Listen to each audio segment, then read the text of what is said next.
Hey everybody, Donna here. Welcome back to my channel, Artists and Oracles. So today I want to join in on a tag that's going around called It Takes a Village 2022. So I'm going to just dive right in. So the first one on this tag is the guide. Which deck is would you select as your personal guide? So for that, I have chosen the lovely Tarot de Saint Croix. And I think I mentioned this on the last video I did. This is a new deck for me. I've only had this since mid to late September, I think. And let me get situated here to flip and show you cards. It's just, I've just become so comfortable so fast with this that for right now, really, it's a deck I go to practically every day. It's like my grab go-to deck if I want a clear answer, whether it's one card, a few cards, for myself. I don't think I've read for anyone else with this deck yet. However, I have recently purchased a backup deck for this deck, which is how much I'm in love with this, because I own very, very few backup decks. Because I decided this is the original orange border version, and I decided I didn't want to share that with anyone. I only wanted to read for myself with that. So I ordered the imprint version right now, which is the borderless version. The backs are the same, it's just borderless, but it has like a richer, darker feel to it. And so this will be my reading deck for clients, and currently it's in line, like it's second right after RWS. For the most part, I pull an RWS deck, especially for clients that are new to the tarot. I kind of like to introduce them that way, teach them the classic images, and I find it's easier for me as well to tune in that way. But I have a feeling that in short order, I just want to get a little more comfortable with this deck. I plan to start reading for others with this. So this will be the public version of this deck that I use for people. So this is the lovely Tarot de Saint Croix by, let me show you the box, and it's by Lisa de Saint Croix. So there you go, and you can find that through her website. It's currently in print. It is an indie deck, but it's pretty reasonable. So there we have those two. The second up on this tag is the Caregiver. So this is a deck that you turn to for support, and that was like probably the easiest one to choose. That was a no-brainer for me, and some of you won't be surprised because I have certainly mentioned that on this channel before, and that is my Empathic Oracle. Just love this deck. This is the deck that, yeah, when I need some care, some TLC, when I'm trying to kind of figure out what's going on with me or what's going on in a situation, this is often the deck that I'll grab. It's certainly my go-to oracle for that. So here's a few of the images to show you, and this is a mass market deck, which is another new tag I see going around, which I think I have planned to do that one next. I thought that's a great idea. So this is in print, easy to find, very affordable. So if you're drawn to these images, if you're drawn to the topic, which is managing empathic sensibilities, highly, highly, highly recommend this deck for you. So there you go. Here's a few of the images. Nice and simple. It's a great little, chunky little white book. Really well done. Lots of great info in it. And it's also really intuitive. Once you get to know it, I often just sort of, I tune in first. Just kind of pick a few cards, string the story together. What's it trying to tell me? And sit with them before I go to the guidebook. And sometimes I don't even need to go to the guidebook. It's like, okay, got it. Thanks, see ya, bye. So that's the Empathic Oracle. So next up, number 3 is the Muse. And this this one surprised me. This was the last one I decided on. Found it kind of tricky to decide. Found it really interesting that I identify as an artist, and this was the hardest one. Anyway, I'll get into that a little bit more. But so the Muse, this is the deck you go to for creative work or some kind of like creative feedback. And in the end, I chose this deck, the Dust to Onyx deck. Bunch of reasons, mainly because it lives down on my in my art studio on my collage bench, and I'm really inspired by this deck. This is the mini version. I'll get a little closer here so you can see the images. It's an amazing deck, and also you know, I thought about, like, I don't see this on the tarot tubes very much, and I feel like this deck needs a lot more love than it's getting, a lot more you know, featuring. Try not to cover up the names here. I don't know if you can see those. It's a beautiful deck. These are all original artworks done by the artist, whose name, of course, is escaping me right now. Here's the title card. Courtney Alexander. And I believe there's 2 versions of this in print. It is an indie deck, and it's a pricey deck. But the full-size version comes with an amazing guidebook that really goes in depth with all the cards. All her original collage mixed media art. Just beautiful, beautiful, beautiful, beautiful.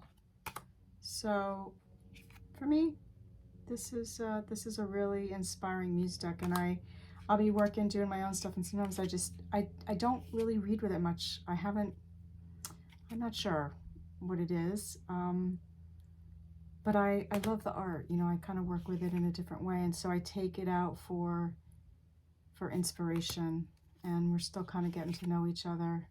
It's taken a while, but I love it. So that's Dust to Onyx, Courtney Alexander. Okay, next up, number 4 is the Counselor. And let's see, this was Dawn Michelle at Boho Tarot. I believe this was her tag, and I'm hearing her in my head now, and I'm thinking about how she described this this member of your village. She spoke of it. I think she said she used it like when she needed. She had issues in the family or something like that. So for me, I chose, there's 2. There's really one and kind of one border. So we'll start with this one. The first one I did think of was the Herbcrafters Tarot, which has become a really beloved deck. Here's the guidebook. Nice, larger size, chunky guidebook. Mass market, by the way. Very affordable.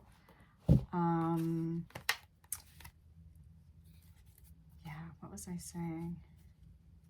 So here it is. I've trimmed my version, and if you love this deck and you find like, oh, you're not merely like I loved it, but I wasn't using it as much, and I finally realized it was because it was too big for me. I really recommend trimming it. It's an easy trim.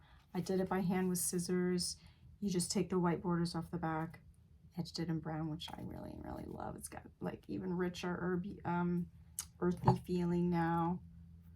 So this is the Counselor for me, particularly because there's a lot of it's herbs, right? Herbal medicine, gardening, herbal lifestyle, and I practice herbal medicine for myself and my family. So I really do go to this. I tend to use it more in the warmer months. I think just because I'm in the garden at that time. You know, I don't garden year round where I live, but I've really bonded with this in the last year or so, and I thought it deserved the spot of Counselor.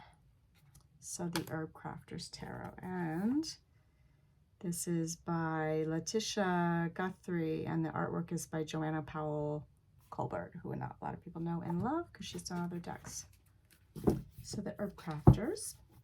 Also in this slot number 4 for Counselor, I was thinking, well, you know, if I wanted an oracle here, if I felt like cheating a little and having 2, or, you know, if I couldn't quite decide, I thought of the Tulku Oracle because I've been working with that a lot lately.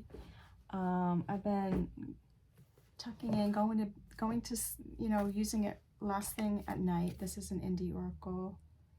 I found it on Kickstarter, but I think you can now purchase it directly from the artist. So this is a full-size, really great guidebook. And what I've been doing is going through, choosing 2 cards each night and just reading the little blurb. Some of them are 4, 5, 6 pages long, and highlighting because it's super rich. And I just felt like I want to be able to use this for others. And I felt like if I didn't read and go through the whole guidebook, I wouldn't be comfortable doing that because it draws on a lot of traditions. I mean, it's sort of, I'm going to keep my cards in Oracle here. Here's the ones I've done. I'm almost done.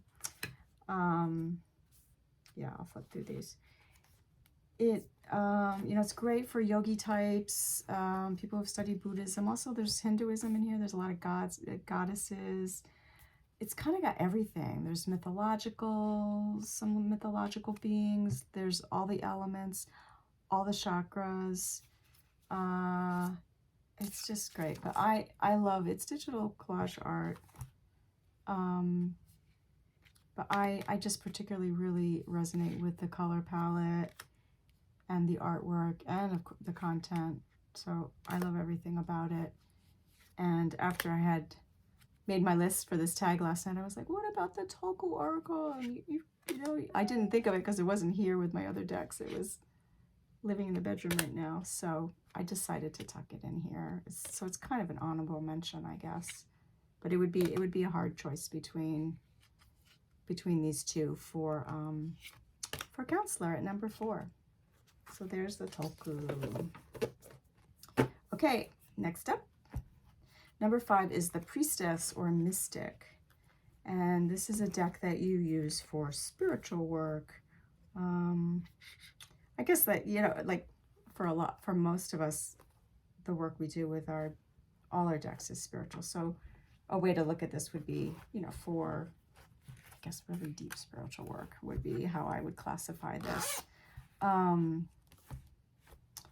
So for this, I chose, let me just get organized here. Many decks lined up to see you. I chose the Mystical Shaman's Oracle for this. A deck I really love. I so love this deck. Yeah, it's a great deck for me. It speaks to me in many, many ways. I feel it's really well done. It is a Hay House deck. It's a little big, and to me, you can't really trim it down easily. So you have to be kind of willing to work with how big it is. I can't riffle shuffle it, but it's beautiful. I love the palette. Here, let me back up. So here's the guidebook. Hay House, mass market, in print, affordable. There's the authors there. Let me read it to you because it's backwards. So it's Alberto Villoldo, Colette Baron-Reed, and Marcela Lobos. Many of us know Colette because she has many decks, Oracle decks. But the other 2 individuals are well known in the shamanic community, and they've created it together. And as someone who I've studied a lot of shamanism, and I just feel it's really well done. I'm sure I've mentioned it here before. I would classify it as sort of cross-cultural shamanism. You know, it draws on sort of generic in a way, but to me it really works. It kind of gives a nod to many cultures across the globe and throughout history. And I love the art, and I love the color palette. And where is the artist? Illustrated by Jenna Della. Oh, sorry, I don't have my glasses on. Della Gortaglia. She's right there on the top. Yeah, I just think it's really beautiful. But it's more than that. It's a workhorse for me. Like I turn to it and it delivers. And so it's definitely in my village. It lives on my desk right here all the time. Never gets tucked away into hard storage, shall we say. Here below the desk I have some a lot of decks below the deck, below my desk here and off on shelves, but this one is within reach at all times. So the Mystical Shaman's Oracle.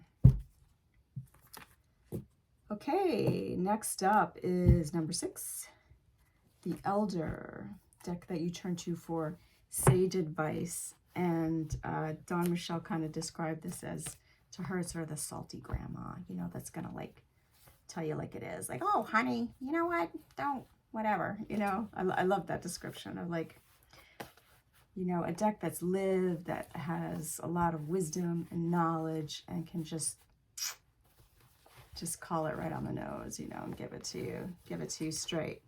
And so for that, I chose the Tarot of the She. I love this deck. Here's the guidebook, nice, really well done, you know, little white book comes with it. Again, another deck that I've trimmed because it's kind of chunk-a-munk, and it is glossy, but I don't mind that. Here's the last 3 cards I drew. Set those aside. Yeah, so Tarot of the She. I'll show you how I trimmed it. I kept the glyph intact, and then I edged it purple and silver. This deck is, yeah, it just really throws down. You know, it doesn't mess around. Try to get the glare under control here for you. I love the guidebook. It's most of the entries are there. I think they're all written in verse, or they start out written in verse. It's a lot of wisdom, and for any of us who, you know, have Celtic ancestry or love that part of the world, or, you know, have done spiritual studies in you know, related to Celtic religions of any kind, it's a great deck, and it just gets right in there, doesn't mess about, you know. It does kind of speak in verse as the book is written, but I found it doesn't take much to really learn its voice. And yeah, I don't go to it for everything. I think I've said this before. It's a lot of reverence I have for this deck, so I don't go to this for kind of everyday matters. You know, if it's something kind of like, whoa, this is serious, you know, I will go to Tarot of the She. And I use it only for myself. Maybe eventually I'll use it for others. But anyway, that's my Elder. That's my Sage Advice deck. Okay, next up, number 7. Your study deck. Right, it's the Teacher. This is called the Teacher, and this is a deck that you would classify as your study deck. And I think the way Dawn Michelle was describing it, you know, it could be any deck, like maybe a newer deck in your collection that you're really, you know, studying in depth or getting to know. And the more I thought about this classification, I decided I was going to choose my trusty, just RWS, because this is my study deck. I go back to it over and over. You know, I started out reading RWS. I relate everything to it. I just finished in-depth study of the RWS with Sadhana. I think I mentioned that last time, from Integrative Healing with Sadhana. So I've spent a lot of time with this deck in the last year, and I thought it deserved this category as my study deck, because I often pull it out when I get a new deck. You know, I get out my RWS and I compare the cards, especially if they're a different system, or, you know, a variation, like, you know, not just a straight ahead RWS clone, but if they're, you know, based in RWS, but they've changed the suit names a little bit or changed some of the major arcana. You know, I want to see, I refer to it all the time. So in that regard, it deserves the teacher for me. Okay, next up, the Outsider. Okay, now this was fun. This was challenging and fun. This is a great one. So the Outsider, it's a deck that doesn't belong in your collection. I love that. A deck that does not belong in your collection. So I had to think about this one long and hard too. Because I will say I'm trying to be pretty picky, even though, you know, I love my decks and I do have quite a few, but I don't let just anybody in to the house, if you know what I mean.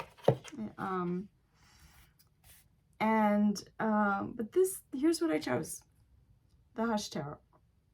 So it's a bit of a story, and I will flip as I tell you the story. So this deck is a Sadhana made me do it. I will give her credit for that, because she did an in-depth with this deck, and I hadn't really heard of it or paid attention to it, and I looked at it and I thought, well, that sounds like fun, you know, I want to do that. And it was a very different deck for me, and I was sort of in a phase where I thought, you know, you need to expand your palette a little bit. You know, it felt like I was kind of buying a lot of the same decks, and I thought, well, it'll be good for you. This is a very edgy deck. This is not my kind of thing. So I'm not a dark deck girl. Like it's just nope.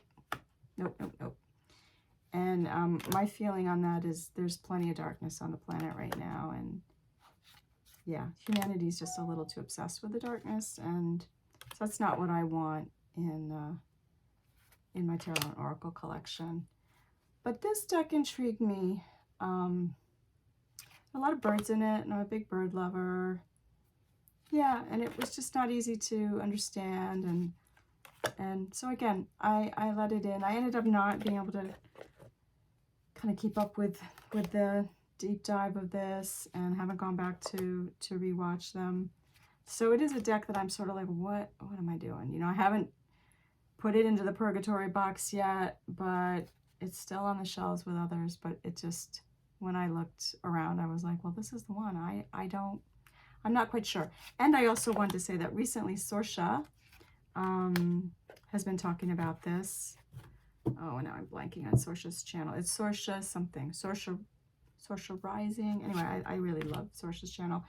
And she had a different way of looking at it and had a few tips. And so I'm going to give it a second chance. I just haven't done that yet. So anyway, here's my Outsider, the Hush Tarot. To be continued. Who knows?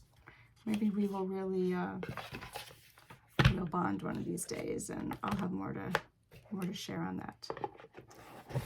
Okay, so how are we doing? Not too bad. Okay, 2 more to go.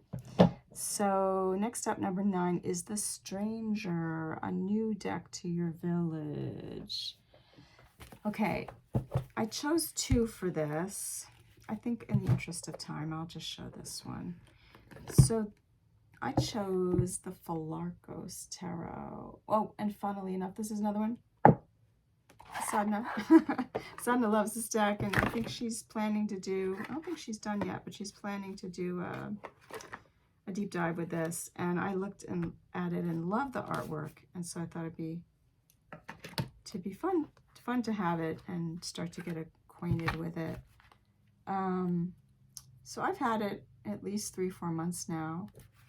It went away for the summer with me, and I don't know, I haven't been able to. It's still a stranger. I mean, I haven't spent a ton of time with it, but I'm finding it. It's just very different. You know, the art is very different than most of the decks I have. I'm totally intrigued by it. But it's going to take a little time. It's going to take a little time. So this is still a stranger, Pholarchos Tarot. If anybody has any tips on how to, because I know it's super beloved. It's part of why I went for it. You know, a lot of people really love it. And so when I resonated with the colors and the art, I thought, oh, we're good. Good to go. That's always my entry point. And as long as, you know, it's had good reviews, But I don't know. I don't quite know. It may just be I haven't really given it the time, or just, sometimes you have to just dive in and read with it. It's a funny thing about decks, isn't it? And sometimes they just have to kind of be with you for a while. You get them and it's not quite time to work with them. So it may be that this may be getting bumped by, other decks in the collection, and she may just be patiently waiting for, when are you going to spend a little time with me? Could be that. But any tips on this deck, please let me know. I'd be happy to hear them. So Pholarchos Tarot. I did also choose Pagan Otherworld for this, but we'll talk about that another time. Again, it's a deck I just, it's taken longer than I thought to get to know. Okay. Now, did I skip something? Oh, wait a second. Oh no, did I do something wrong? The Elder. Oh, Shining Tribe. Okay, so I did have a second one for the Elder. Okay, just going back to number 6. I could put my glasses on, that might help, but I decided to try this without my glasses this time. I thought it might be easier than back and forth, up and down. So also for the Elder, I did choose The Shining Tribe by our beloved Rachel Pollack.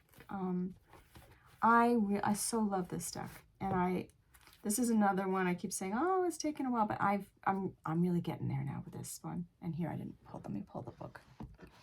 It comes with this big, full, chunky guidebook. Oh my gosh, you guys, look at this, because it's Rachel, right? It's just, I'm starting to, yeah. So I've been working with this and going through and highlighting it, because the entries for each card are long. And so I like to just really, I treat my, oh, sorry, someone's calling. I treat my guidebooks like textbooks, and I like to highlight them and just make it really easy, so that when you grab a book, it'll stop in a minute, I'm sorry. When you grab the book, you can just really see, the highlights of that card, and get the gist of it quickly. So anyway, just show you a few cards.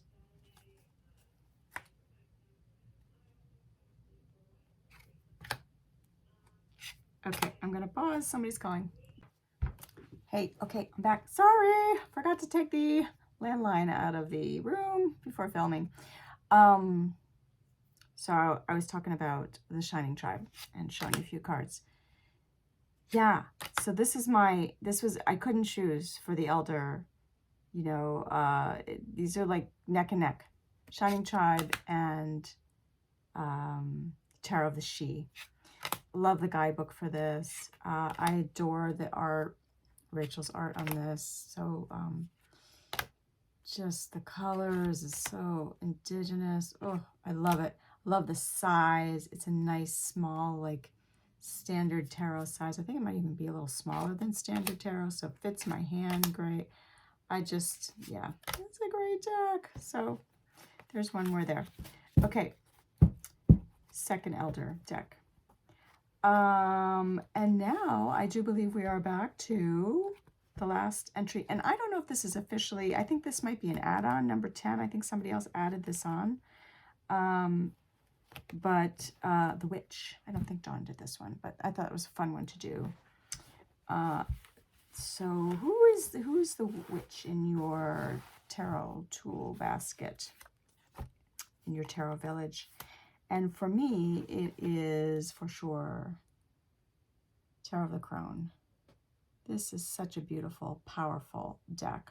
Love this deck. Anytime I can include this deck, I love doing it. I'm very sad to say it's out of print. I really wish it would come back into print, and that there would be a good mass market version of it, so that it could always be available to people. But if you can get your hands on a copy of this, especially if you are a woman at midlife, I highly recommend it.